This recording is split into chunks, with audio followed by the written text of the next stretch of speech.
What is up? Thank you for coming to my channel, Prison POV. Shout out to the members of the channel. Shout out to the Point of View crew. And trip on this. This all has to be updated. I apologize. I have more than 82 members. I have 85, 86, 87, 67 homeboy members now. I have more rock stars that need to be added to the list. I need to add Caleb and Jonathan and a couple others. But the thing is, bro, and this is crazy, I'm fresh out of Sharpies. No Sharpies, no paper. And that's an accurate statement because my Sharpies are no longer fresh. And if you use Sharpies, you know what I mean, bro. And the ink dries up, they're no longer fresh. I mean, look at this chicken scratch, bro. I was barely able to get the notes done today. So I'm going to get some Sharpies and do this up and hook this up right because it deserves it, homeboy. And now trip on this, though. Right now I'm going to shout out FightThePoison.com, brother. FightThePoison.com. They support sobriety. And now I am very picky about my t-shirts. Straight up. That's why oftentimes if you look in the comment sections, people will be like, that's a cool shirt, Splinter. I like that shirt you're wearing, Splinter. Reason being, I'm just real picky about my t-shirts. Because I've worn a bunch of enough junk t-shirts and I was in the pen, homeboy. Stretched out necks. You know, supposed to be white, but it's a discolored, like a light brown, a dark yellow. Just ripped and holy and nasty, state issue clothes. No, bro, I like good t-shirts since I'm out and free. And let me tell you, the shirts that they make at FightThePoison.com, great. Look at the neck. Look at the material. Even Sue right now said, man, that shirt looks good on you. It's a good shirt. This is a great shirt. I love brass knuckles. I think it's a cool little feature. Back in the day, I was going to get brass knuckles tattooed on my chin. A little one. Now, I'm glad I didn't do that. But I think brass knuckles on a shirt look awesome. You know what else looks awesome on a shirt? Curb Stomp, your local fentanyl dealer, homeboy. Why not? And did you get a good look of it? Did you get it? Do you see it? Can you see me now? How about now? Curb Stomp, local fentanyl dealer, brother. Why not? Bro, they're bringing us down, homeboy. Hey, let's support sobriety. Let's go to FightThePoison.com. Check out some of their merch. Get you a fire shirt like this. Straight up. Now, let's get it. Let's go. Let's get into this video, brother. I made up a word. Years ago, in prison, I made up a word. I said it in a situation. Actually, it's a grouping of words. It's a saying or a phrase, as it were. And I made it up, and it blew my mind like 5 years later when someone said it. I was like, whoa. I was like, what? What'd you just say? And they said it, and I told them, I made that up. And dude's like, no, you didn't. I said, yeah, I did. That's why you guys have not heard this word that I made up.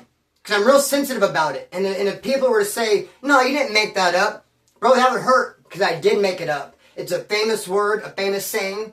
I know you guys have heard it. It's commercialized. They even have a bag of potato chips. They named a bag of potato chips after this phrase, after this verbiage I came up with way back in the day. I invented it. And I'm going to talk about it in our next edition, our next episode of Being Honest About My Time. That story of me inventing that phrase is going to pop up in that episode, homeboy. But this episode right here, brother, and before I say that, dude, I need to give some credit where credit's due. I need to give some love and respect where love and respect is due. Many of you got a hold of me this morning and said, Splinter, YouTube sent us our year-end readout. And look, homeboy, here it is. And Prison POV is in our top 5% favorite channel. We watch so many of these videos all year long. You know what? To you, I say thank you. To you, I say much love, and I appreciate it, and I couldn't do without you. And you know what? That made my heart grow. Dude, that made my heart grow a size when I was hearing that. People send me the readout, dude. Like, I might have to hit up homeboy from FightThePoison.com for a bigger shirt. My heart grew, bro. Like, dude, my chest is stretching this shirt out now. You guys made me just, feel so good. Because it feels good to be loved by your loved ones. And to be recognized for the work you do. And to have people be like, I get it. I love your show. I get what you're saying, Splinter. I'm on board. That feels great, homeboy. Now trip on this. Trip on this video. This video is about Black Sox. A gang from Bakersfield that got a green light on them. But you know what other gang from Bakersfield got a green light on them? A gang called Loma Primos. A Southsider gang. They got a green light on them years ago for doing drive-bys. And now that became a very, very serious thing, bro. When they said child at homes and they put the foot down because they didn't keep quiet about how they felt about drive-bys. When I say they, I mean the big homies of the Southsiders, bro. They came out and they were very upfront about saying no drive-bys. And yet afterwards, this gang from Bakersfield, Loma Primos, did one. And got a green light on them. You don't want a green light. Basically on your gang, if you have a green light, you can't exist. You got to dismantle, bro. You're a target. Everyone's going to come after you, homeboy. And I was locked up in KYF Current facility with a Loma Primo. How can I forget it? He banged Loma Primo on me every day. I was in a 3-man cell, bro. Now, dude, by raise of hands, how many people know that a 3-man cell is a straight-up setup? Especially when you're a kid. As an adult, 3 adult grown men would be able to work it out, have some common ground, have some respect. Dude, as kids, there's no such thing. Especially when you have 1 white guy, me, and 2 Hispanic dudes. It's them against me. Especially right at that time when that rapper Kid Frost came out with that song La Raza. And we have a big old speaker in our wall that plays the radio all day long in our 3-man cell. And I'm just sitting there minding my own business. And next thing you know, I hear La Raza come on. And those 2 Southsiders, bro, the dude from Loma Primos, another guy, would get all pumped up. And their favorite part was, what's up? And I'm brown and proud. Want those chingazos Simone say it's get down. Right here, in the dirt. What's the matter? Afraid you're going to get hurt? Hey, Simone say let's get down was their favorite thing to say, homeboy. Simone say let's get down. So we got down. One time, broke a chair. And they took the chair, and one of them, the dude from Loma Primos, as a matter of fact, was hitting me with the leg. And the cop looked in and said, quit horse playing. So yeah, dude, I know all about Loma Primos. And when I heard they got a green light on them, I instantly thought of that dude from KYF who I shared that 3-man cell with. Because every day, you know, he was like, Loma Primos, fool. You know he was.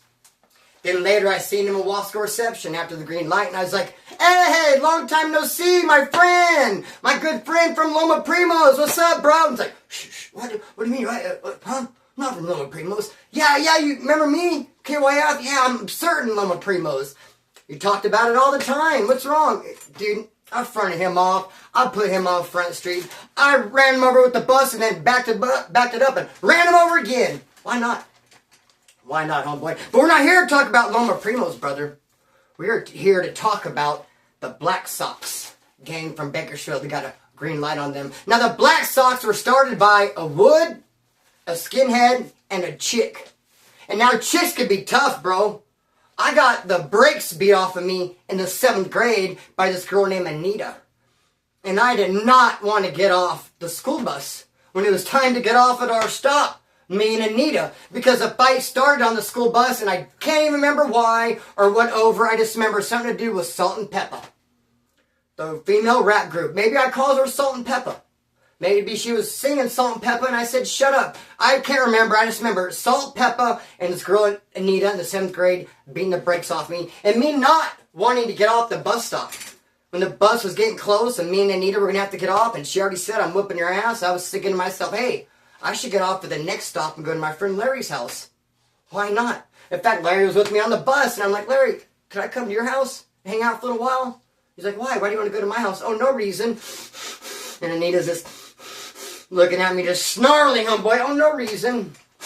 Hey, I almost blew a loogie out. Hey, homeboy, chicks can be tough. When I was running around with skinheads back in the day, the toughest skinhead that I met in that time period was a chick named Darcy. She will whip dude's ass, bro. She will just bring the beat down. And Darcy's favorite thing to do was, okay, now trip on this. If you're a skinhead girl, a skinhead chick, the kind of haircut you want is going to be called a fringe. It's called a fringe. It's where it's shaved in the middle, but you have bangs and you have sides and it comes around and it's long all the way around, but shaved in the middle. It's called a fringe haircut. It's the top-notch haircut that every skinhead girl aspires to have. But guess what? You can't just have long, beautiful locks and go in there and shave it out in the middle and be like my fringe. No, you have to earn it.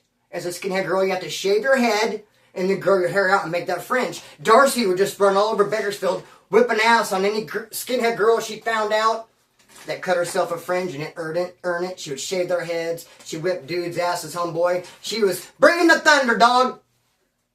So chicks are tough. I would never underestimate a chick, brother. So the Black Sox gang from Bakersfield, started by a skinhead, started by a wood, started by a chick. I suppose she was a featherwood, which is what they call female peckerwoods. She wasn't a skinhead. And they got a green light on them because somewhere along the line, someone said about the Black Sox that they were a prison gang. Gulp. That's the worst thing you want said about your gang, homeboy, because automatic green light comes along with that. At that point, you're going to have to go ahead and dismantle it and go ahead and shut her on down. Because there's only one prison gang, the Aryan Brotherhood. White prison gang, that is. And the white prison gang that there is, the Aryan Brotherhood, is not going to allow any other prison gang to rise up and be like, hey, we're another white prison gang here in California. No, they would have to give the green light for that to happen. And if they did not give the green light for it to happen, then they'll give the green light for the beatdown.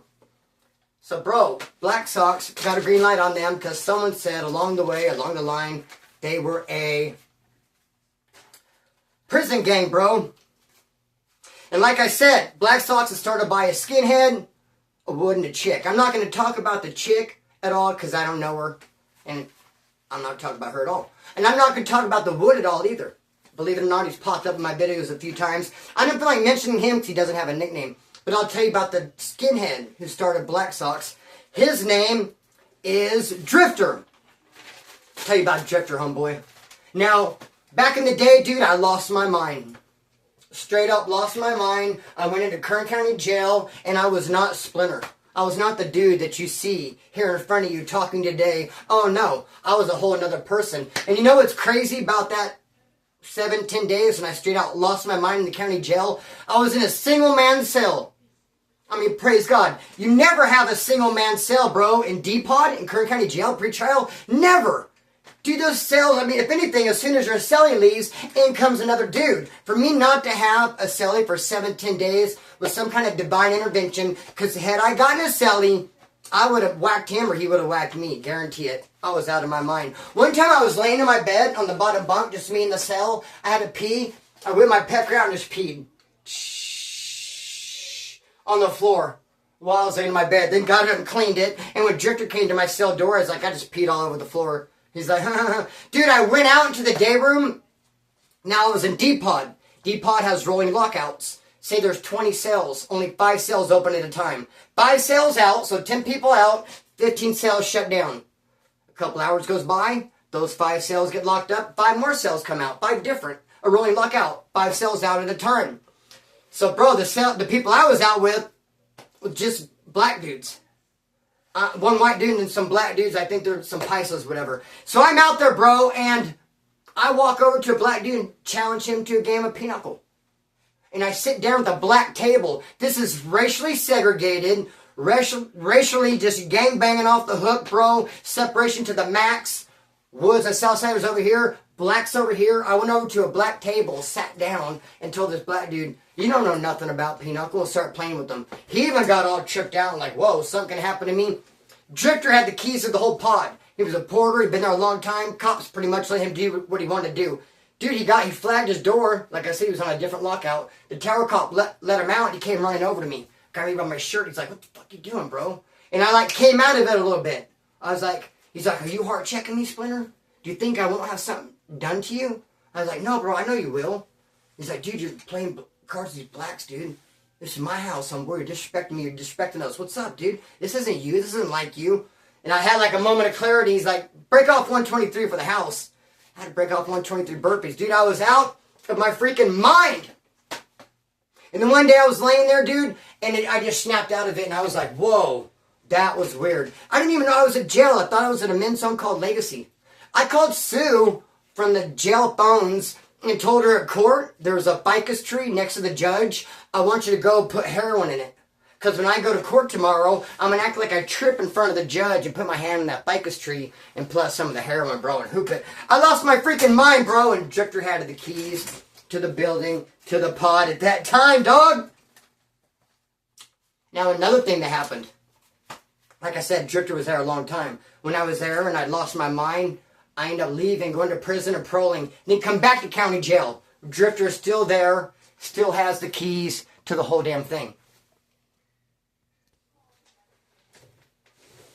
By the way, these interactions I'm having with Drifter are way before, several years before he started Black Sox with that wood and that chick. So like I said, we had that interaction where I lost my mind, thought it was cool if I played cards with the blacks, the black table.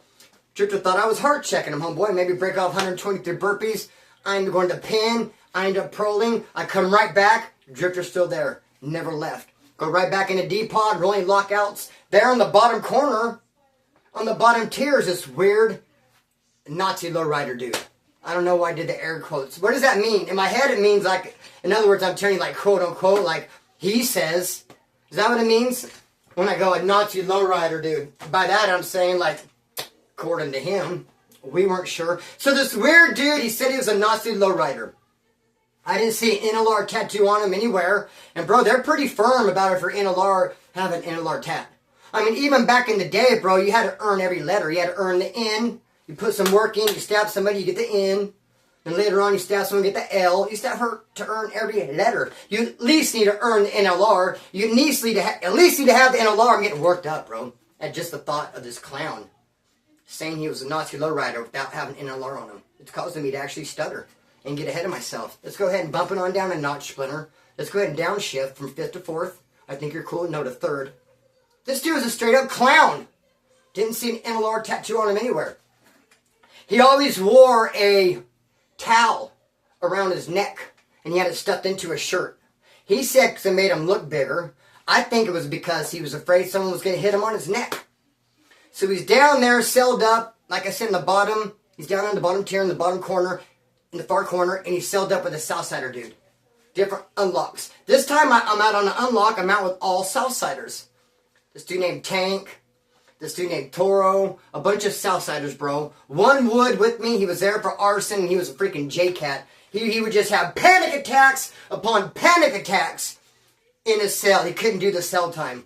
And he had an old man Southsider cellie that was being patient with them. But dude, the wood that was there for arson, bro, would scream and act out and lose his mind.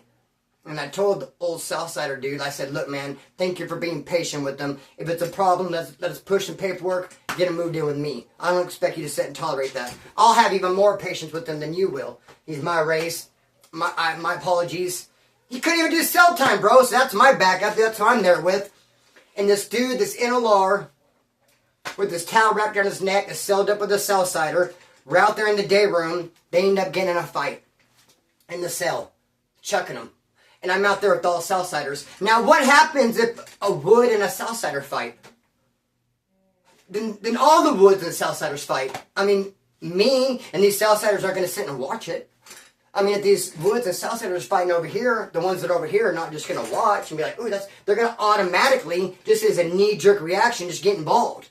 That's why when we heard some noise, because fighting is loud, and looked in that far bottom corner in the bottom tier cell and looked and saw them fighting, I was like, whoa, got my guard up. I think I'm getting ready to get them up with 4 or 5 Southsiders, so only this arsonist panic attacked would have in my back. But the Southsider in that cell whipping that NLR dude's ass to have the presence of mind to shout out to the Southsiders on the tier, leave Splinter alone. Leave Splinter alone. As I was getting ready to get into combat 5 against 1, just based on their actions, based on them fighting. Don't matter why they're fighting, what for, wouldn't Southsider fight? Now we gotta fight. On and cracking. So when I heard that, I went running over there to see what was going on. As did the Southsiders. They had quit fighting. And he's like, told the Southsiders, leave Splinter alone. This is personal between us. And the NLR dude said to me, Splinter, I gotta get out of this cell. He said in front of God and everybody, tell the cops to get me out of the cell, move me out of the cell, and get me in the cell next door. Because next to the cell that him and that Southsider lived in, on the bottom tier, in that far corner, the cell next to them was empty. And he's like, get me moved in there. And I was like, no! What the bizuck? I'm not going to go talk to a cop and get you moved. Especially after you just got in a fight. Stay in there and fight again. Stay in there and live with it. You made your bed, lay in it. I'm not going to, that's rolling it up. You want me to help you roll it up? So you get an altercation and a fight, and then, okay, it's too hot for me in this kitchen. I got to get the physic out. Splinter, help. Dude, no. And you want me to involve a cop? Excuse me, officer. My friend down there in the bottom tier, far corner cell, he needs a help. He got the brakes beat off of him. He's from that 3-letter gang, you know. And no, dude, hell no. That'll never happen. Charlie Holmes. So I said, dude, I ain't helping you out, bro. After that, drifters start coming in to the cell block every day. Every day after he got in a fight with that Southsider, Drifter lived in another pod somewhere else. In D pod, though, there's 1 through 6. I believe I was in D2. I think Drifter lived in D4. Like I said, Drifter had been there many years fighting his case. He was a porter. He cleaned everything for the cops, and he fed all the food. The cops pretty much let him run around D pod, and he'd just come in my pod when I had to unlock and get on the phone and start running a make on that NLR dude from the 3-letter gang. You start running a make on him, and you go to his cell and say, give me a phone number to anyone that knows who the fuck you are, and they could co-sign that you are, in fact, from this 3-letter gang. I want some numbers. I want to call someone who knows who the fuck you are. He's like, no, I can't do that right now. I can't do that right now. And dude, Drifter would just come in there and hang out, and he would try to get the cop to open his cell. And he said, Splinter, if I can convince this tower cop to open up his cell, me and you're going to run in there and smash him. I said, cool. I'm down. I just want to see if you can talk that cop into it, bro. I don't think you can, but if, you know, whatever, Hey, I'm right here. I got your back. Like a brawl strap. Let's get it. So he'd be on the phone, Drifter would, and he would be trying to run a make on this dude, asking dude for phone numbers, asking dude for addresses. Who the fuck are you? Getting the tower cop, open this door. Bro, I ended up going to Wasco. Right in the mix of that. I don't know what ended up happening. Yes, I do know what ended up happening. Trip on this. This is the best part. I saved the best for last. So this Knack Lame, who said he was from the 3-letter gang, said he was from a lowrider, always had a towel around his neck, said it made him look bigger. I think it's because he didn't want to get sliced on his neck. He got beat up by a Southsider celly, tried to conspire with me to get the cops involved to get him moved over. And I said, that's rolling it up. He said, I'm still in the same unlock. I'll still see him at day room. I'm not running from him. I'm not going to a different pod. I'm still here. Just I don't want to live with them. I just don't want to look at him. I just see, nah, pound it, fool. So that fool, they end up moving. Now there's a dude named Hoodwood from Taft. He's my victim at Soledad. He laid down in the riot at Soledad. The Woods and Blacks had a big riot. Several people saw Hoodwood lay it down, prone out, not fight. Even though Hoodwood had the keys to Toradorm, the dorm I was in, I got a kite from the hole that said, Splinter, you got to handle Hoodwood. He laid it down, prone down that right. He didn't fight. He's a puss. So I beat him up with a sock and a lock. I was supposed to stab him, but since we had the big riot with the blacks, the Woods only had one knife in Toradorm. So since Hoodwood had the keys of Toradorm and they were dethroning him, LA car stepped up and said, we got the building now. We're taking control of that one knife, and no, you cannot use it on Hoodwood. Use a sock and a lock. Beat him with a sock and lock. He goes to X-Wing, the whole Soledad, on PC status. His lockup order's no good. He's not on roll call. He gets out. He paroles from prison. He's on the streets. He gets arrested. He goes to county jail. He hits the farm, and he's out there with dude from, hey, I'm from that 3-letter gang. I'm from that 3-letter gang. So you have that 3-letter gang Knack with a towel around his neck, and Hoodwood, my victim from Soledad, both on the farm, mutually having the keys and running it together. Like a dual key type thing. Hoodwood and 3-letter gang. See, I don't know 3-letter gang's name. I can't remember him ever saying it. I just always remember him saying, I'm from that 3-letter gang. I'm a lowrider, NLR. I'm like, well, let me see your tat. Let me see your ink. He had no ink, as a matter of fact. Straight ass goober, bro. His ass ended up on the farm with Hoodwood. They ended up with control of the farm. They're running it together. Both of them are victims. Both of them are straight up ass. Both of them are trash. Now they have keys. Now they have power. What do you think they're doing? They're having white boys stomped out. Bro, they're pushing the hard line. The hard line. They're having fools stomped out for hardly nothing. Dude, they were running that county jail farm with an iron fist. Any white boy, wood or skinhead, just barely steps out of line, bro, he won't get a warning, he won't get a talking to, he won't get an explanation, he won't get an opportunity to maybe do some burpees or maybe just get beat up and yet stay. No, smashed out, stomped out. curb stomp, and send that fool packing. And when I heard that, it made me throw up, bro. Because wouldn't it be just like a couple lames to get into power and then just start pushing the hard line on everybody?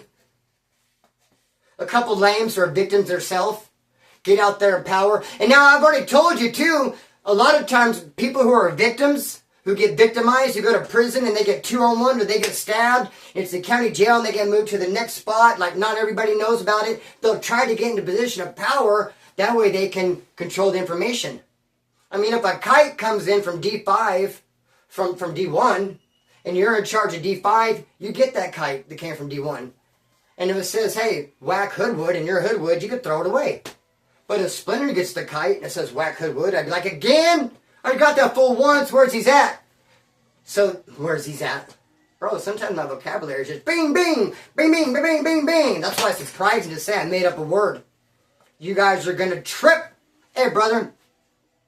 Don't surprise me at all those 2 lames went out there on the farm. Start running it with iron fist. So right here is where I'm going to cut the string and let it fly. But first I want to say the next video is going to be the next installment on being honest about my time. The first time we covered my first term, we covered me going to Mule Creek. Now we're going to cover me going to Mesa Verde and then Wasco Agard. My next 2 violations. Let's go. But for now, we're going to cut the string and let it fly. Oh, peace.